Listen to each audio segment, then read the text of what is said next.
Pam Bondi stood at the center of the dimly lit auditorium, her tailored navy suit sharp against the soft glow of the spotlight that fell over her like a curtain of firelight. The room was packed, hundreds of eyes fixated on her with a mixture of hope, suspicion, and curiosity.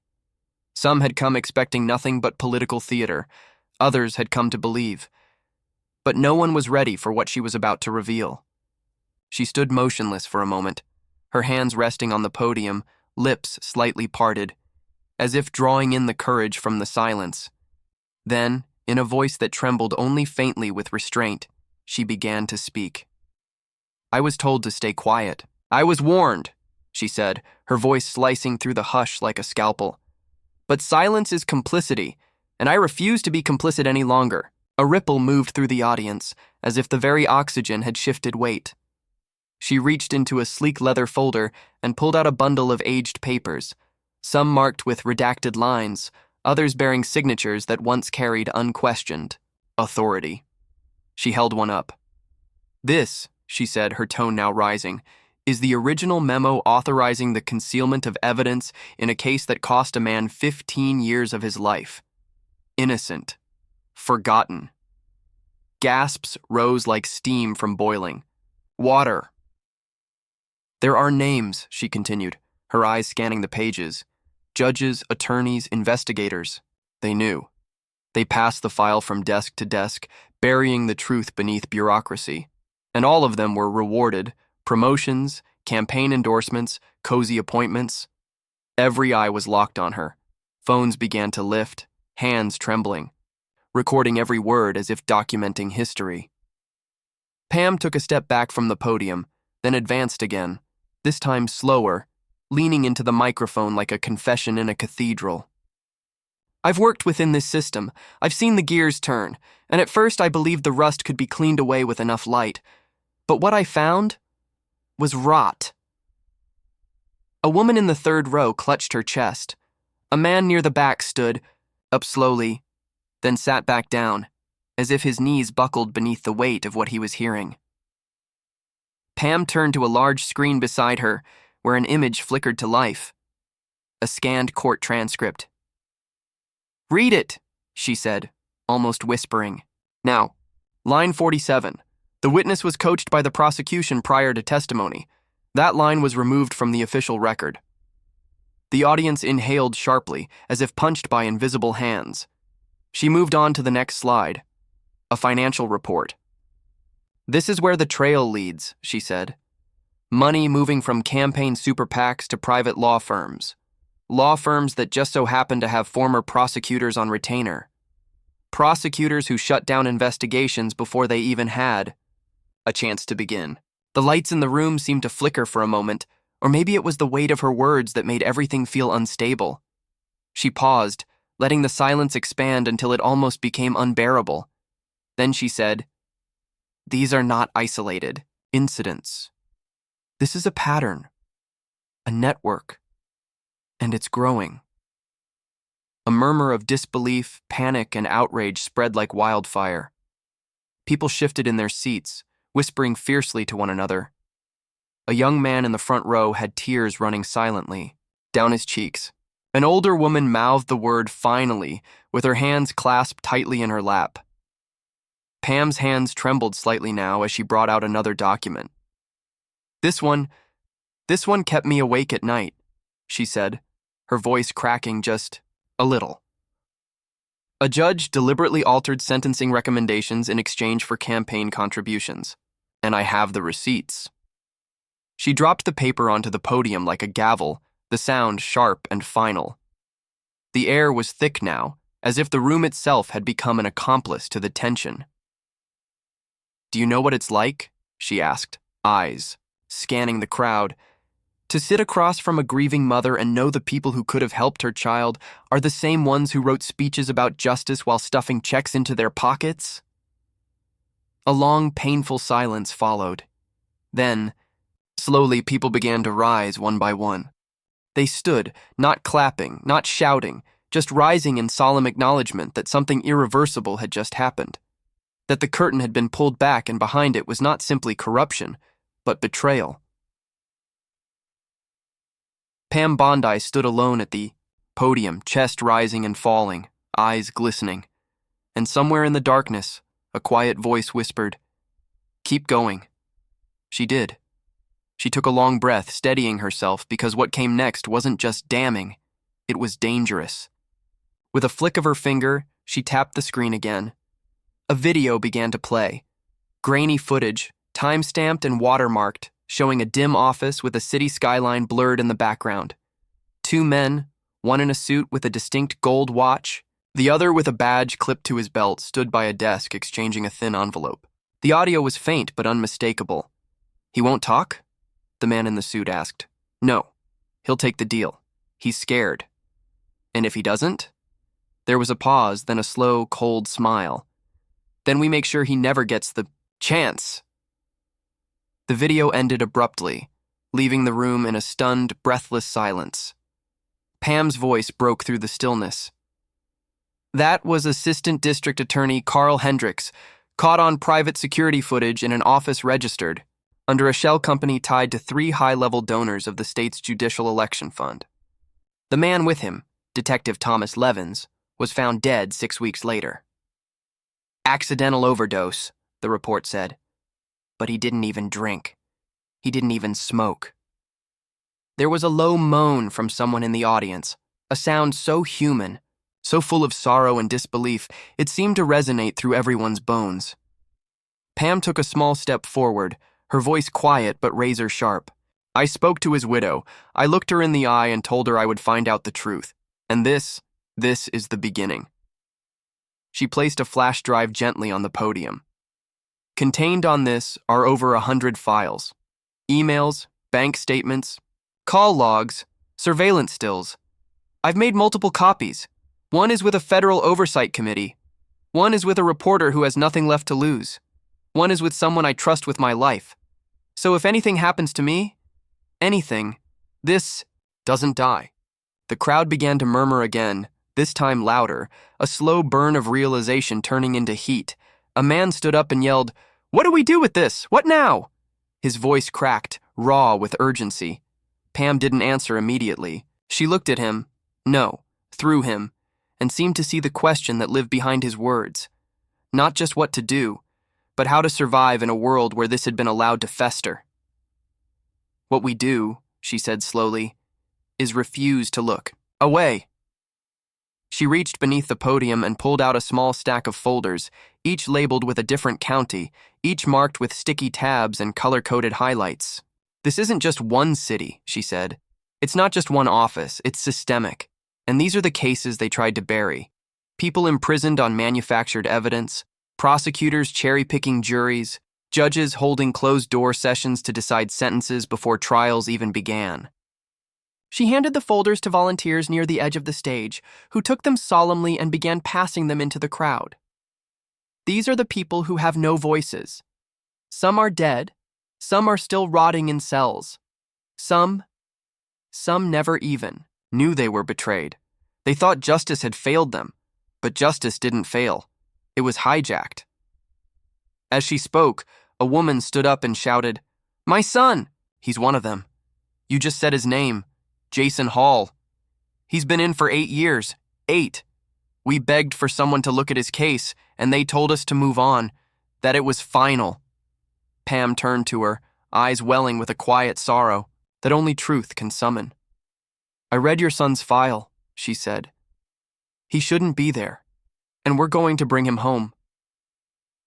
The woman collapsed into her seat, sobbing uncontrollably as those around her reached out to hold her.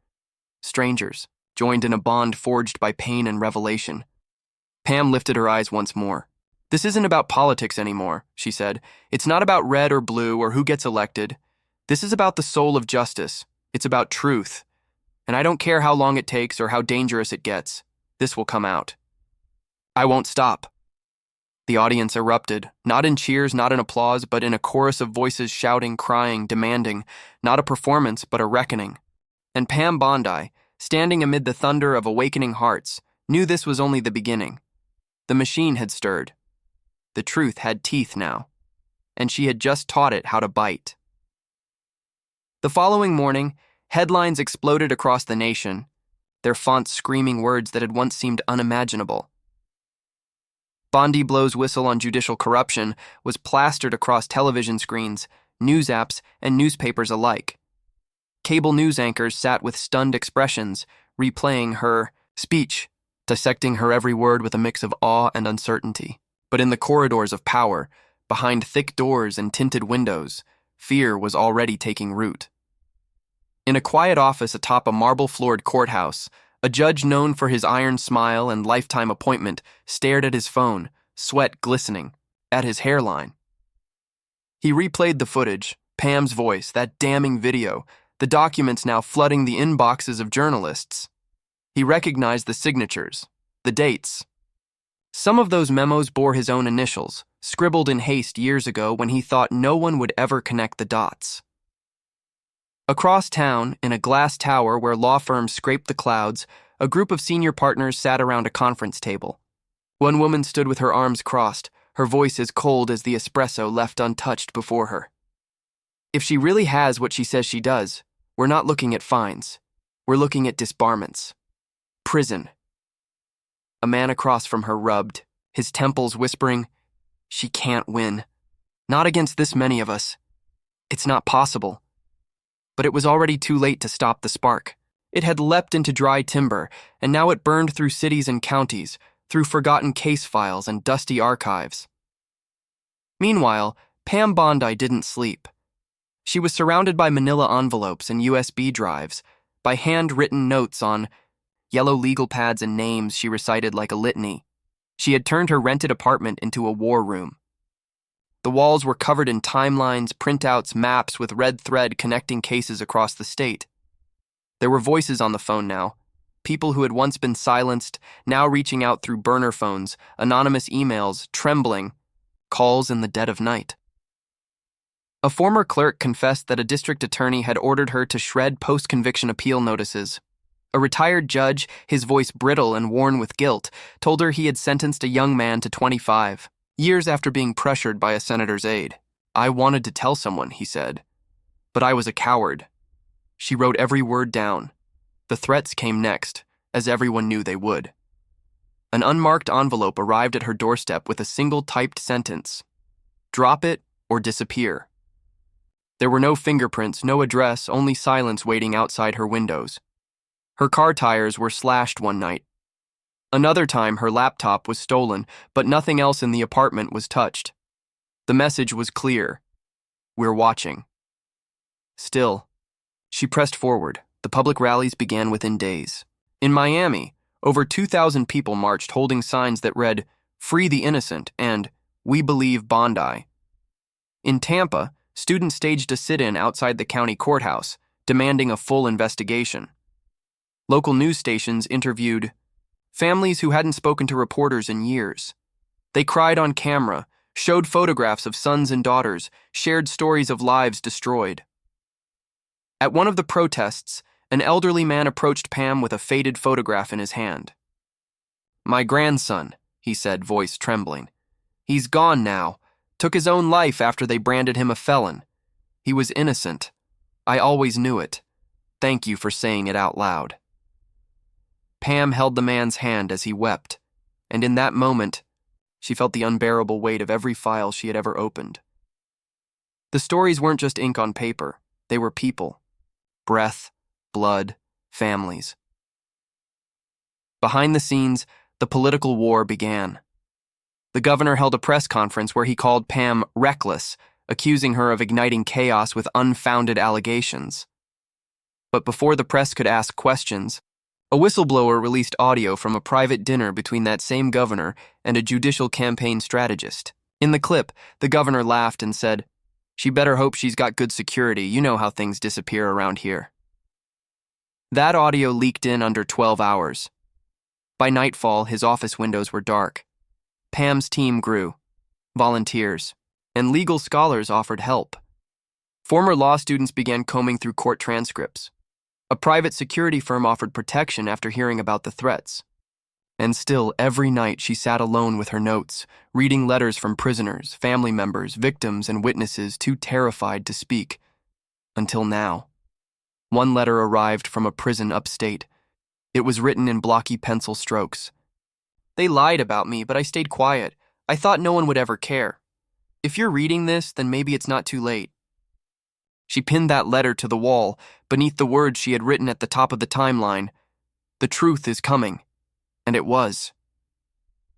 The grand jury room was packed tighter than it had ever been.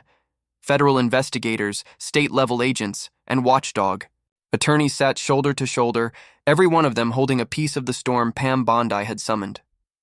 The evidence had been overwhelming, too vast to ignore, too meticulously cataloged to deny. With each document submitted, each testimony sworn under oath, the walls of denial began to crack like old plaster under pressure. Pam sat in the back, quiet but electric with focus, watching the proceedings like a hawk stalking an open field. She had turned over everything. Video, emails, transcripts, audio files, sworn affidavits, and timelines that traced the movement of money and influence. Like a blood trail. She didn't flinch when the names were read aloud. Names of people she'd once greeted in courthouses, shared polite handshakes with at legal dinners. Now, those names were suspects. Now, they were stained. One of the jurors, a woman in her 30s with sharp eyes and a notebook filled with frantic scribbles, paused and looked back at Pam. Just for a second. But in that glance was a silent promise. We see it now. Outside the courthouse, a different kind of reckoning was unfolding. Reporters were stationed along every block, cords winding like snakes beneath their feet, microphones pointed at anyone emerging from the courtroom doors. When Pam finally stepped outside, the crowd erupted, not with fanfare but with a solemn silence, followed by the quiet, insistent clicking of cameras and one child's voice breaking through the tension. "Are they gonna let my dad come home? Now?" The boy couldn't have been older than 9, standing beside a tired woman whose eyes had run out of tears weeks ago. Pam knelt down slowly, her voice steady but wrapped in sorrow. "We're working on it. I promise you I haven't forgotten him." That night, the arrest warrants began. 3 judges, 2 prosecutors, a former district attorney who had once been named Lawyer of the Year, a clerk who had doctored case files, a police lieutenant who had suppressed exculpatory evidence and pressured witnesses. They were taken from their homes, some in disbelief, others with hands already shaking, as if they had seen this moment coming like a slow wave and still hoped it would pass them by. The nation watched with bated breath. Pam Bondi's name was on every screen, her face illuminated in midnight broadcasts, her voice echoing through courtroom steps and living rooms alike. But she didn't stop to celebrate. There was no victory in vengeance, only momentum. In a private room 2 cities away, she sat down with the families of those still imprisoned. They weren't statistics. They weren't case numbers. They were flesh, wounded and weary, searching her face for the truth beneath the headlines. "Some of these cases will take months to unravel," she said. "Others might move faster, but we're reopening the files. We're re-examining every conviction tied to this ring. I can't promise you a timeline, but I can promise you this. I won't stop until we know." A woman reached across the table and touched Pam's hand. "You said his name. No one said his name in 5 years. Her voice cracked. "You gave him back to me." Pam's eyes welled up, but she held the tears at bay, steadying herself on the gravity of the mission. "He was never gone," she said softly.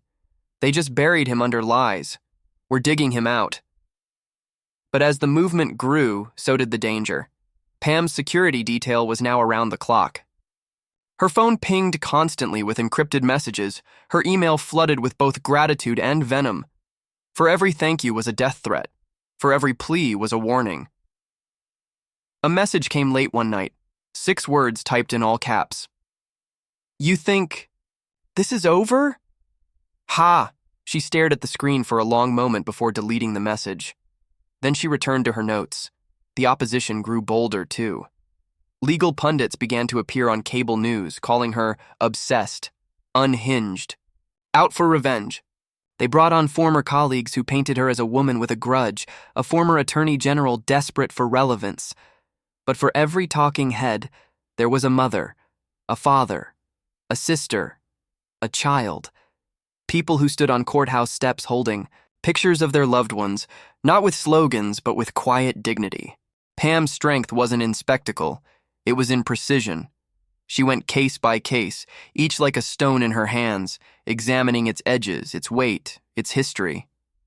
She worked with innocence projects, law professors, retired investigators. She corrected reports, uncovered manipulated evidence, cross-referenced testimonies with documents long thought destroyed. The truth rose from the ashes of cover-ups, an inferno of fact and fury. And yet, for all the victories, one name kept surfacing. A man who had orchestrated much of the rot from behind layers of intermediaries, a former federal appointee. Untouchable, shielded by favors and forgotten oaths. Pam stared at his name one night, circled on a whiteboard behind her. It pulsed like a curse. She knew. Taking him down wouldn't just be hard. It would mean opening. A door so dark, so deep, it could pull her under completely. But she also knew one more thing. She was going to open it. The rain hammered the city that night, sluicing down the windows of Pam Bondi's makeshift command center like the sky itself was trying to warn her. Thunder rolled in long, groaning waves, but inside the room the only sound was the soft click of her pen as she circled one line again and again. Robert C. Winthrop. His name had surfaced in over half the reopened cases. Not directly, never explicitly. He was too careful for that. He never signed anything. He never made calls from his own phone. But his fingerprints were everywhere, in whispered recommendations, sudden campaign donations, quietly closed investigations, and the subtle reshuffling of prosecutors and judges like pieces on a chessboard. Pam sat at the table alone, the dim desk lamp throwing shadows across her face. Before her lay the blueprint of the rot, transaction logs, real estate transfers, firm partnerships, shell companies traced to offshore accounts. All of them led back to Winthrop, an architect of silent control whose reach extended into courtrooms, corporate boardrooms, and the private retreats of power. He had been a ghost until now. The next morning, she held a press conference. She stepped up to the microphone with the calm of a surgeon about to make the first incision. The room was swollen with reporters, microphones stacked like weapons. She didn't blink. We now have reason to believe that Robert C. Winthrop, a former federal judicial appointee and longtime legal consultant to both state and national agencies, has orchestrated over the span of nearly 2 decades a coordinated corruption network rooted in our justice system. A wall of gasps struck her like wind, but she stood firm. She lifted a folder and opened it slowly. Here is a property transfer in 2009 for a private estate in the Cayman Islands, purchased by a trust in the name of Winthrop's deceased brother. That trust then made a 6-figure donation to the re-election campaign of a judge who overturned a wrongful conviction appeal, one we've now proven to be falsified. Click, click, click, cameras erupted. Here is an email chain, she continued, flipping to another page, between a private law firm and a senator's legal advisor. The advisor says, and I quote, "RCW will expect this favor returned by the next cycle." She dropped the page onto the podium like a judge dropping a verdict. Outside the courthouse, protests surged. But this time, they weren't just filled with grieving families. Lawyers marched beside students. Former prosecutors, guilt lining their faces like bruises, joined arms with public defenders. Signs read, "Justice doesn't fear power," and "Winthrop must testify." The Department of Justice opened a formal inquiry within 48 hours. And that's when everything changed. The counterattack came fast and venomous. Pam's bank accounts were frozen for audit review. A formal complaint was filed against her law license in 3 states. Anonymous news articles began to surface, claiming she'd been fired from a previous post for emotional instability. Even an old boyfriend was tracked down and coaxed into giving an on-camera interview where he described her as obsessed with control. But the public had tasted too much truth to go back. They didn't buy it. Social media exploded with support. Videos of her speeches were remixed into protest chants. Crowdfunding sites raised money for her legal team. Hashtags like "We Stand with Bondi" and "Justice Uncaged" trended for days. Then came the moment she had been preparing for since the first file landed in her hands. A subpoena. Winthrop was being called to testify. The hearing was set in Washington, D.C., inside a federal courtroom so historic it still smelled faintly of oak and age. The room was a living cathedral of law, and it had never seen anything like this. Pam entered that morning in a black coat, her team flanking her like sentinels. Protesters lined the steps, quiet as monks. Reporters flashed lights. The world held its breath. Inside, Winthrop sat with his lawyers, smug and utterly composed. He wore a navy suit so expensive it looked like it could deflect bullets. He didn't glance at her when she entered. He didn't have to. His confidence came from a lifetime of being untouchable. The judge called the court to order. Pam stood to speak. Her voice was quiet, but sharp as a scalpel. We are prepared to present evidence that links Mr. Winthrop to the systematic undermining of judicial ethics, the obstruction of justice in multiple felony trials, and the financial coercion of elected officials through illicit PAC funnels and offshore trusts. Winthrop's lawyer interrupted, demanding the case be dismissed as politically motivated hysteria. The judge waved him down with a sigh that sounded far too tired. Then, with cameras banned and the room sealed, Pam did what she had done from the beginning. She told the truth. She read the emails. She played the recordings. She unveiled witness after witness, some masked, some weeping, all carrying pieces of the puzzle. One by one, the pieces fit. And with every minute that passed, Winthrop's stillness shifted, first in the way his fingers tapped the table, then in the way he stopped, making eye contact with his attorney. Finally, Pam paused. The silence in the courtroom was cavernous. "I ask this court," she said, her voice now steady and final, "not just to see the man sitting before you, but to see what happens when we stop watching, when we trust power more than truth. I'm not asking for vengeance, I am asking for reckoning." And the judge, moved not by drama but by evidence, by relentless, irrefutable detail, leaned forward and said 5 words that broke the dam wide open. Let the charges be filed. The door had opened, and now the whole world would see what waited on the other side. The arrest of Robert C. Winthrop was not quiet. It was not polite. It was not shielded by the veils of power he had once used like armor. It was a roar across the nation, a long-awaited thunderclap of justice that shattered the illusion of invincibility. He was taken from his estate in the early hours of the morning. A convoy of black SUVs crept up the manicured driveway, lights cutting through fog, like the blades of judgment. Agents moved with the precision of memory. They had waited a long time for this. Winthrop stepped out onto the marble steps in his silk robe, expression somewhere between rage and disbelief. He raised his hands as if to speak, but no one asked him anything.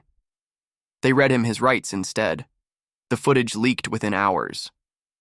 It looped across every screen in America, this titan of the justice system, once hailed as untouchable, now being escorted into custody.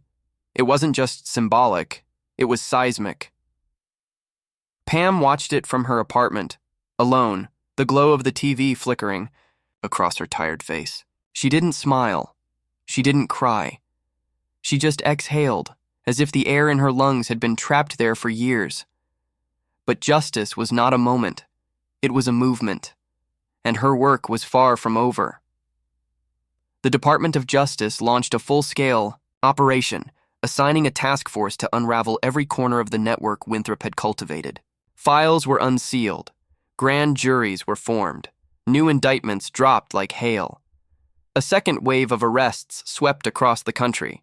Judges, clerks, police officials, campaign financiers. The rot was deeper than anyone had imagined, but it was now exposed under the blaze of scrutiny. Pam returned to courtrooms, not to accuse, but to exonerate. One by one, wrongfully imprisoned men and women were called by name. Courtrooms erupted in cries, gasps, trembling hands covering mouths as families embraced the sons and daughters they thought they had lost forever. Jason Hall walked out of prison, to a crowd of hundreds where his mother clutched him so hard it looked like she was trying to hold back time. "She saved us," he whispered. She really did. The governor who once condemned Pam on live television was now under investigation. Campaign finance records linked him directly to 2 of Winthrop's PACs.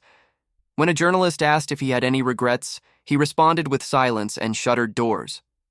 Pam, however, didn't speak to the press for weeks. She declined interviews, refused appearances.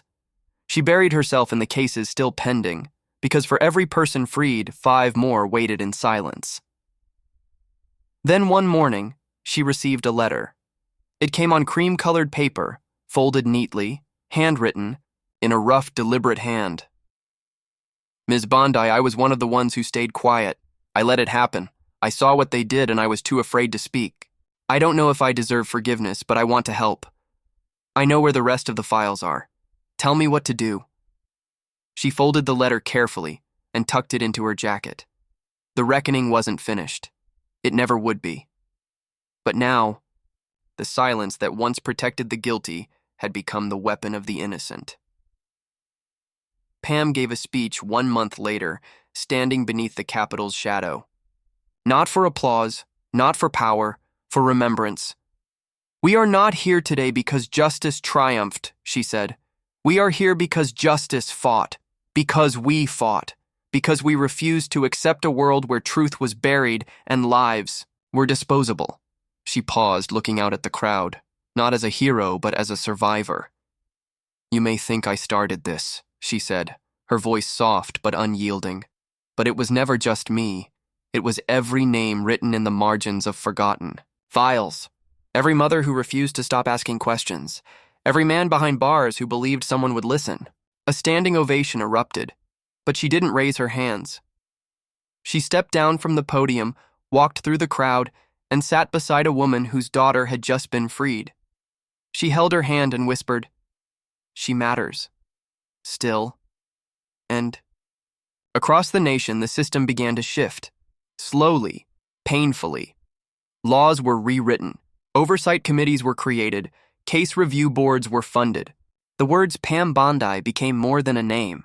They became a symbol etched into courthouse walls and the pages of civics textbooks.